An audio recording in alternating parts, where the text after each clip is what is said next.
បាទនេះគឺជាសកម្មភាពយើងសិក្សាគម្រោងជូនអតិថិជនបន្ទាប់ពីកាត់ឋានអតិថិជនរួចរាល់យើងក៏ចុះទៅមើលបន្ថែមទៅលើទីតាំងចំណុចខ្វះខាតនិងអ្វីដែលត្រូវត្រៀម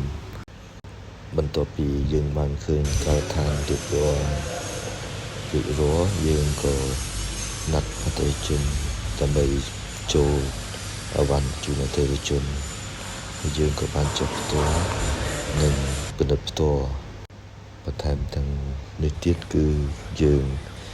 ធ្លាក់អវ៉ាន់ជូនអតិថិជនរួចរាល់ដោយមានការប្រយ័ត្នប្រយែងខ្ពស់ហើយនឹងទីតាំងដែលត្រូវដាក់ឲ្យត្រឹមត្រូវដើម្បីងាយស្រួលជាងធ្វើការតម្លើង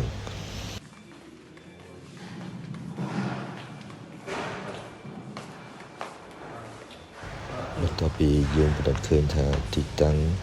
ហើយនឹងអវ៉ាន់របស់អតិថិជនគឺត្រឹមត្រូវតាមទីតាំងនេះគឺជារូបភាពសម្រាប់អតិថិជនពេលយើងតម្លើងជូនអតិថិជន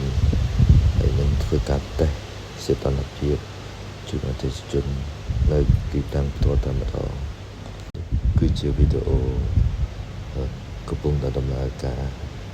នៅក្នុងហាងរបស់អតិថិជនផ្ទាល់ដូច្នេះបងប្អូនអាចពិនិត្យមើលជាក់ស្ដែងវីដេអូពីដើមមុននឹងរៀបចំរហូតដល់ដំឡើង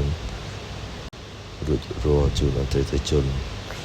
ចំពោះអតិថិជនចាប់អារម្មណ៍អាចទំនាក់ទំនងតាមលេខទូរស័ព្ទខាងក្រោមនេះបាន